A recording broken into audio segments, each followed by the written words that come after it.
क्या होगा अगर भारत को जंग लड़नी पड़ जाए? क्या भारत उसके लिए तैयार है? क्योंकि वैसे तो जंग कोई नहीं चाहता, लेकिन जंग की तैयारी की अहमियत को सब समझते हैं और शायद इसीलिए भविष्य में दुश्मन की चुनौतियों का सामना करने के लिए दुनिया भर की सेनाओं के साथ साथ भारत की सेना भी तैयारी कर रही है। और इसी तैयारी का हिस्सा है ऐसे हथियारों का निर्माण जो सबसे अलग हो, सबसे बेहतर हो और सबसे मारक और सबसे घातक हो। और ऐसे में भारत के इनो योद्धा कंपटीशन की बात ना हो, ये कैसे हो सकता है? जी हाँ, हम बात कर रहे हैं सेना के नौ योद्धा कंपटीशन की, एक ऐसी प्रतियोगिता जिसमें सेना के जवान नई तकनीक और नए हथियारों का प्रदर्शन करते हैं। सबसे खास बात तो ये है कि सेना की मौजूदा हालात की जरूरतों और अनुभवों के आधार पर जवान खुद इन हथियारों को विकसित करके प्रदर्शित करते हैं। थल सेना के जवान राष्ट्र सुरक्षा के मोर्चे पर हर दिन आने वाली चुनौतियों और रूटीन जरूरतों की स्टडी करने के बाद इन हथियारों को सालों की मेहनत के बाद डेवलप करते हैं और इसके बाद हथियार इनो योद्धा कंपटीशन में डिफेंस डेवलपमेंट और प्रोडक्शन से जुड़े विशेषज्ञों और सेना के सीनियर अधिकारियों के सामने रखे जाते हैं।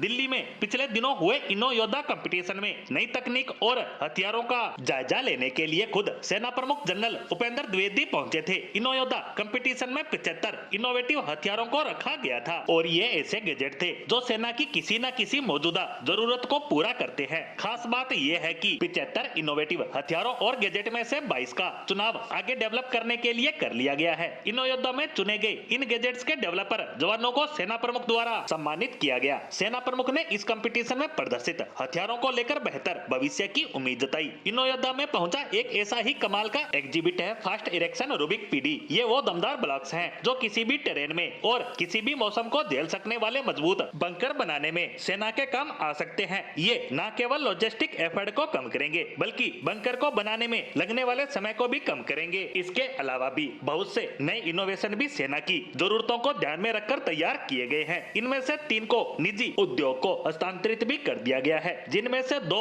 एफसी टेक द्वारा एक्सप्लोडर और रेड काइट डिजिटल टेक द्वारा अग्निस्त्रा पहले ही शुरू किए जा चुके हैं। एक्सप्लोडर को जल्द ही लॉन्च किया जाएगा और अग्निस्त्रा का अनावरण भी हाल ही में सेना कमांडरों के सम्मेलन के दौरान सेना प्रमुख द्वारा किया गया है। वहीं तीसरा नवाचार विद्युत रक्षक आईएस ट्रेडिंग कंपनी को हस्तांतरित किया गया है। इस तरह से सेना के जवानों द्वारा डेवलप किए गए ये गैजेट्स भारतीय रक्षा कंपनियों के माध्यम से डेवलप किए जाते हैं, जिसके बाद इन्हें भारतीय सेना का हिस्सा बनाया जाता है, जो नए विचारों और नवीन समाधानों को बढ़ावा देने का काम करता है। साथ ही इनके माध्यम से सैनिकों को अलग तरह से सोचने के लिए प्रोत्साहन भी मिलता है, ताकि सैनिक अपनी मेहनत और तकनीक की सहायता से इन गैजेट्स को डेवलप करके सेना का हिस्सा बनाने में अपनी अहम भूमिका अदा कर सके। साथ ही इन गैजेट्स के माध्यम से वर्तमान की जरूरतों और भविष्य की चुनौतियों का सामना करने के लिए भारतीय सैनिकों के सहायक के रूप में काम कर सके।